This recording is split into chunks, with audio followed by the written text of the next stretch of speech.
Uma das séries mais premiadas da história do Jornal Nacional foi esta dos repórteres Marcelo Canelas e Lúcio Alves. A proposta era apresentar aos brasileiros que se alimentam quem são os brasileiros que não têm o que comer e como os famintos podem ser ajudados. Este marco do telejornalismo foi ao ar em junho de 2001 e ainda hoje é exibido em salas de aula como um documento fiel, dramático e emocionante da fome no Brasil.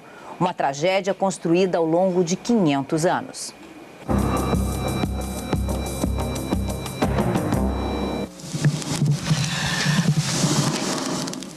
A gente tão desesperado de fome, não tem amor nada, não tem resistência para fazer coisa nenhuma, acredita? A gente não consegue explicar o que é a fome em si, né? Só mesmo quando as pessoas passam por ela, que é para poder sentir. Quando meu filho perdeu um pãozinho, uma rosquinha, que é 10 centavos, porque eu não tenho dinheiro, vixe, aí que meu coração dói. Ó, o corpo chega a arrepiar.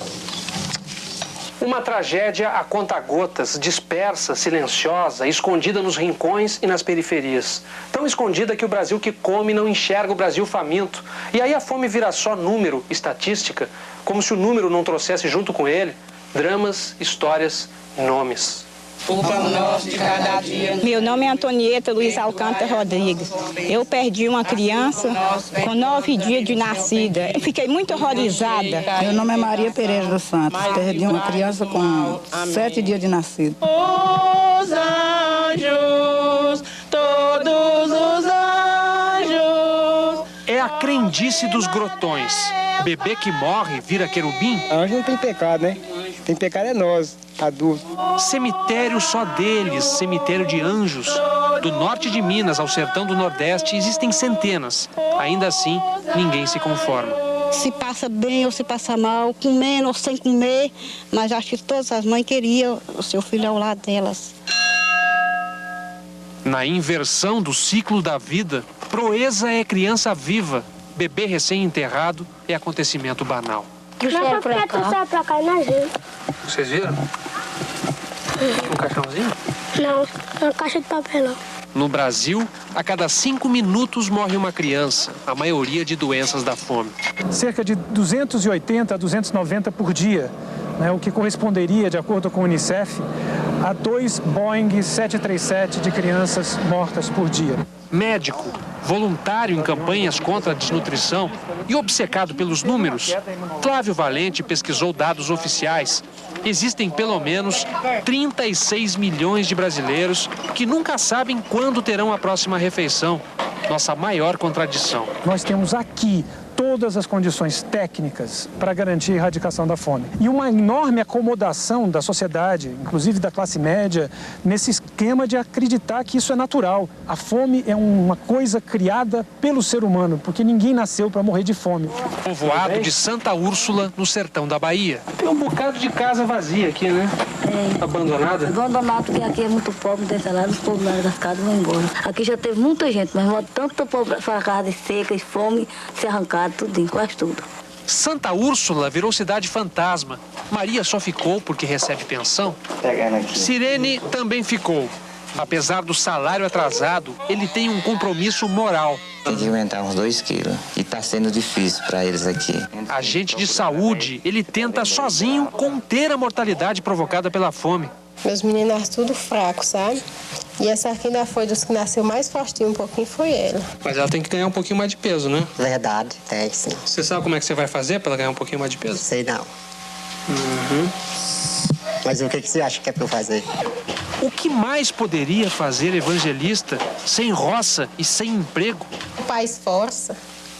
O salário que ele tem é os braços. Tirando madeira para ver se consigo vender para comprar o cliente se comer. 800 quilômetros ao sul, mais um povoado pobre no Vale do Jequitinhonha, Minas. Aqui, onde as crianças compartilham favas contadas, adultos comem bofe de bode. Maria Rita mal se segura em pé. Eu tô sentindo anemia, acho que é profunda.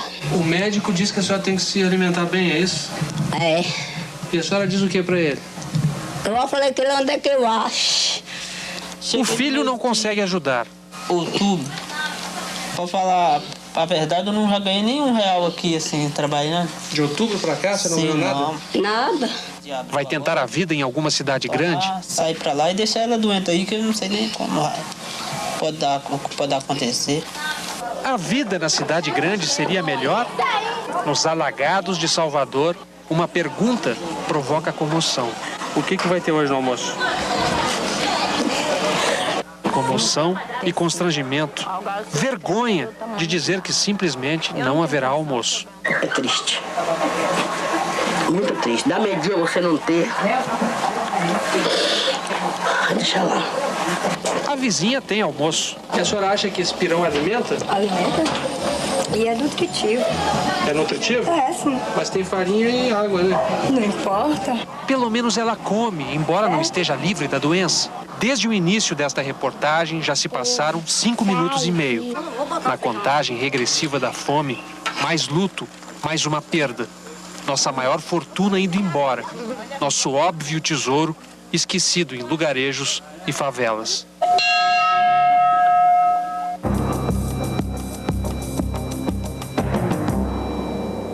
Chegou a fome, chegou a carestia, chegou a guerra dos astros, chegou a sede, amor, sofrimento. Esse ano nem Padre Cícero deu jeito. Não tem um milho, não tem um feijão, não tem coisa nenhuma, né? Tá tudo durinho, né? Na terra do padroeiro informal do sertão, o lado mais perverso da fome.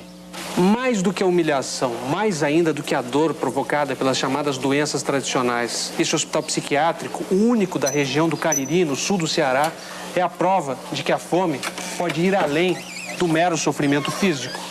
Menino, vem pra dentro, olha a chuva lá na serra. Delírios e alucinações provocados pelas privações da vida. Um grande paciente chega nesse estágio com fome mesmo. A doença dele era fome. Você pegava assim, era só osso. Hoje no Brasil, isso é incontestável, né? A deficiência mental por desnutrição. Um psiquiatra da fome, o doutor Abagaro, se especializou em combater alguns tipos de distúrbios provocados pela deficiência de nutrientes. Uma vez ele acometido num surto psicótico, né? A fome, a desnutrição agrava. Doenças que podem começar cedo. No Instituto Materno Infantil do Recife, mulheres com histórias comuns. A senhora teve quantos filhos? 13 filhos. Quantos morreram? Morreu 9. Quando eu corro para ir para os hospitais, já não tem mais jeito. Já morre no caminho, dentro das ambulâncias. Um mesmo morreu nos meus braços. De fato, as crianças chegam tão fraquinhas que podem morrer das causas mais absurdas. Hipotermia, temperatura baixa. Quer dizer, ela pode morrer de frio? Pode morrer por temperatura baixa. Sobreviver já é vitória, mas o que pode acontecer com um bebê de pouco mais de 3 quilos? Peso de um recém-nascido. De alguns dias. E ela já está com 5 meses. Ela já está com 5 meses e toda essa desnutrição tem uma repercussão no bem-estar do organismo. Formas discretas de deficiência de ferro já pode levar a um comprometimento do desenvolvimento mental. Médico com nome de profeta, o doutor Malaquias teme pelo que pode acontecer amanhã. Nós estamos praticamente diante de um aviso prévio da morte quando encontramos determinadas formas de desnutrição. Pesquisador de renome, especialista em nutrição, mais de 30 anos investigando as deficiências na alimentação do brasileiro. Pronto. Nós temos deficiência de iodo, deficiência de zinco, a deficiência de ácido fólico. Por que você está tão quietinha, tão paradinha? Te botaram de castigo, foi? É bater o olho para saber. A menina pode estar com deficiência de ferro, um mal que atinge até 47% das crianças, inclusive em estados ricos como São Paulo. A meu modo de ver, deveria se tornar obrigatória, ao invés de simplesmente facultativa, a adição de ferro aos alimentos. Antes fosse nosso único problema. Opa, deixa eu ver aí se a cabeça está crescendo para ser inteligente. A deficiência de vitamina A estaciona o crescimento de famílias inteiras. Essa estatura dela é muito baixa. Provavelmente não chega a 1,55 m. Nessa área daqui, nós temos cerca de qualquer coisa como 18% de crianças com déficit de estatura. Quando tem um atraso, esse atraso no crescimento estatural é praticamente irreversível. Então, a estatura praticamente conta toda a história nutricional da criança. Equipes da Universidade Federal de Pernambuco tentam mudar o curso dessa história, medindo pesando, ensinando a amamentar. A recompensa é rápida, capaz de reanimar um velho médico em sua luta contra a fome. É assim que se faz. É assim que se faz.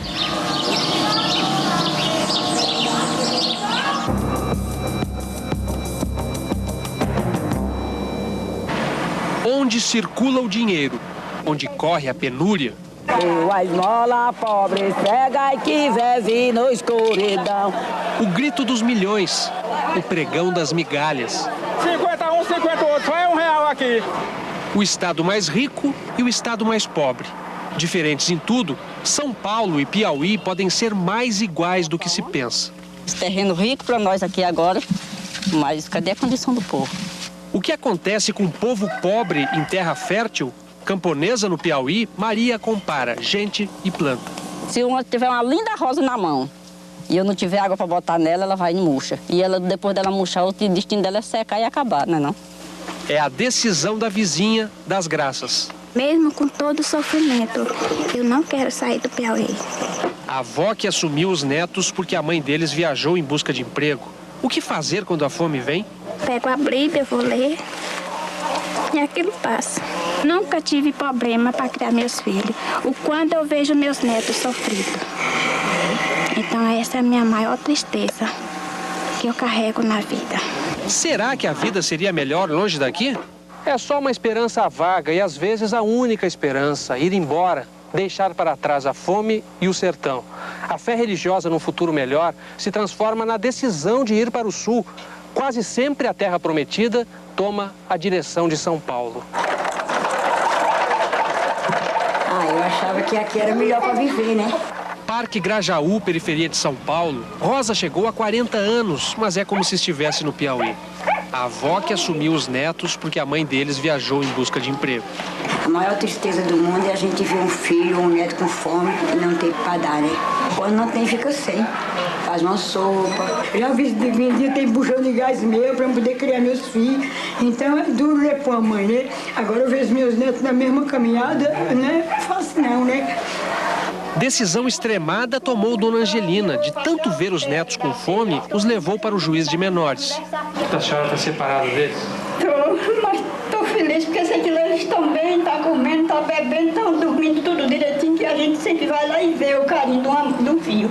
Os netos de Angelina estão no abrigo, mas não há vagas para todas as crianças do bairro. O dia inteiro sem comer e olhar para casa dessas meninas não tem o que dá. Eu quero sair correndo. Eu quero sair correndo. Aí eu ligo meu som, eu fico ouvindo música, daí eu, sabe? A paulista Marli e a piauiense das Graças nem se conhecem. Em comum, a extrema pobreza e uma força tirada do afeto, inesperada e surpreendente. A alegria da vida mesmo é os obstáculos que a gente conta no dia a dia, que vai superando. Eu posso não ter nada, mas eu tenho essas duas aqui, ó, que eu amo. Eu quero lutar ainda por elas.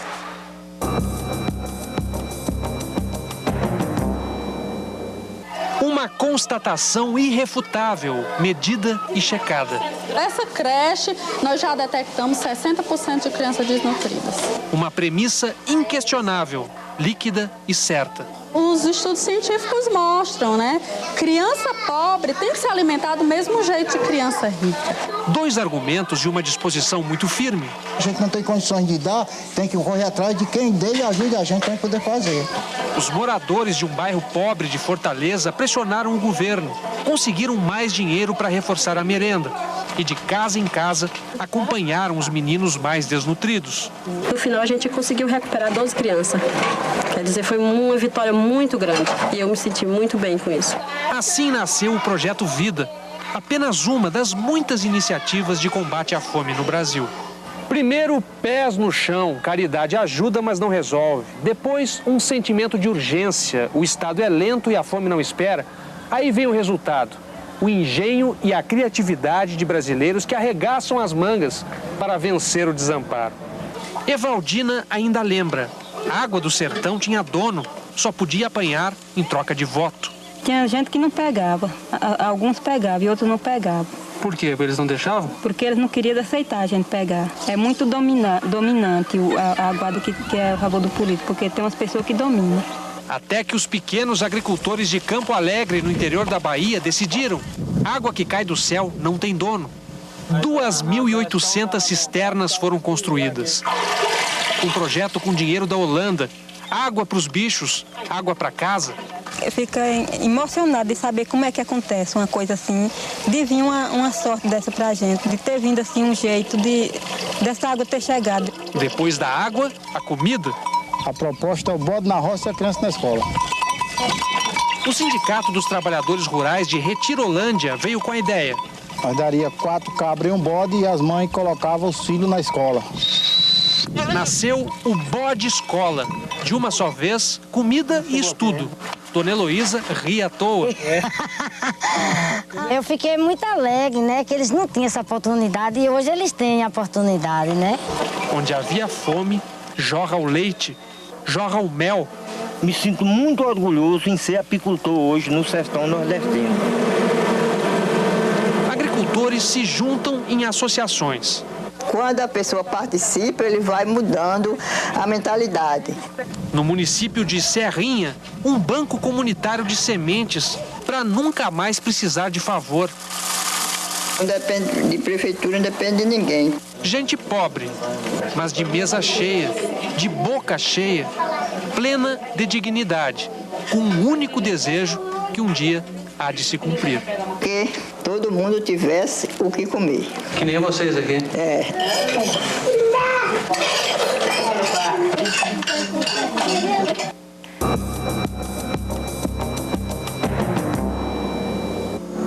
No Vale do Jequitinhonha, em Minas, crianças dividindo grãos, cidades abandonadas na Bahia, as doenças da escassez em Pernambuco, a população faminta no Piauí, o choro da fome em Salvador ou na periferia de São Paulo.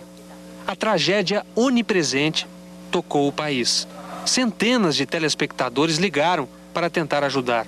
A agonia de você ver uma pessoa chorando e você não ter um pedacinho de pão ou alguma coisa para dar para aquela pessoa comer. Eu sou uma formiguinha nesse universo todo, mas eu acho que se nós unirmos forças, a gente pode estar ajudando esse pessoal, como não? Desde essa hora eu botei na minha cabeça que eu tenho que fazer alguma coisa para ajudar, porque senão não vou me sentir bem nunca mais. Cada pessoa com uma razão, uma imagem que despertou o desejo de ajudar. Aquele sorriso triste dela, porque foi um sorriso triste, me deixou com vergonha de mim mesma. Aquilo ali foi de desolação. Foi como se um tufão tivesse devastado a minha alma. Maria Rita. Terezinha guardou o nome da mulher que viu na TV. Queria ampará-la. No dia seguinte, ficou sabendo. Maria Rita morreu. O que eu mais penso é... foi muito tarde. Como por aqui tem muita gente passando necessidade, aqui mesmo, pertinho, é só você virar o rosto e você vê que tem alguém necessitando. Eu vou procurar fazer isso aqui mesmo. O Brasil tem centenas de entidades de combate à fome de todo tipo, desde programas de geração de renda até a adoção de famílias pobres através do pagamento de uma mesada, uma rede invisível de solidariedade à espera de adesões. Mas por que será que as pessoas não têm o costume de ajudar quem mora perto de casa? Em muitos casos seja porque não se está assumindo que o problema também está na nossa porta. Não é preciso ir muito longe. Só a Ação da Cidadania contra a Fome tem mais de 1000 comitês espalhados pelo país. Além do endereço na internet, você pode ligar para o telefone 0800 20 2000. O Fundo das Nações Unidas para a Infância, o UNICEF, tem uma lista de entidades que precisam de ajuda permanente. Isso deve ser canalizado de uma maneira não só apagar o incêndio do momento, porque senão vai ter um outro incêndio amanhã. Além do endereço na internet, você pode ligar para o telefone do UNICEF no Brasil, 0800 61 8407. A Pastoral da Criança, parceira do UNICEF e da Rede Globo no projeto Criança Esperança, é coordenada por Zilda Arnes, uma brasileira indicada para o Prêmio Nobel da Paz. A Pastoral já funciona em mais de 30 mil comunidades, salvando crianças da desnutrição. O brasileiro é extremamente solidário. Haja visto a Pastoral da Criança, que conseguiu uma solidariedade humana, uma rede de 150 mil voluntários. Além do endereço na internet, você pode ligar para o telefone da sede nacional da Pastoral da Criança em Curitiba. Código da operadora 41-336-0250. A FAO, o braço das Nações Unidas para a Agricultura e Alimentação, diz que o empenho da sociedade é fundamental, mas erradicar a fome só se melhorarmos a distribuição de riquezas. O Brasil é o vice-campeão mundial de concentração de renda. Só perdemos para a Serra Leoa, um país africano. O Estado que tem que criar as condições necessárias para a gente de ser capaz de se alimentar. O governo concorda, a causa principal da desigualdade é a concentração de renda, mas o Instituto de Pesquisas Econômicas Aplicadas, ligado ao Ministério do Planejamento, diz que mesmo assim há menos famintos. Apesar de toda a dramaticidade verdadeira que está retratada nas matérias, a situação da pobreza no Brasil ela está melhorando. Embora isso pareçam números frios, a mortalidade infantil no país está se reduzindo. Está se reduzindo e num ritmo bastante satisfatório. Se a gente falar em gente, ainda são 1,5 milhão de crianças menores de 5 anos que sofrem de desnutrição no Brasil. Eu não acho que isso seja um número que a gente possa dizer que é pequeno. O médico Flávio Valente coordena 87 entidades que lutam contra a fome e se dedicam a superar um comportamento comum. A aceitação que existe por parte da sociedade de que crianças ainda morram de fome no nosso país e que isso seja considerado natural ou coisa de Deus. Todos nós somos responsáveis para mudar essa situação. Porque somente no momento em que a gente não aceitar mais isso, é que a gente vai ter a coragem de tomar as decisões políticas que são necessárias para tomar, para resolver o problema, que é fácil de resolver, não é tão difícil assim de resolver.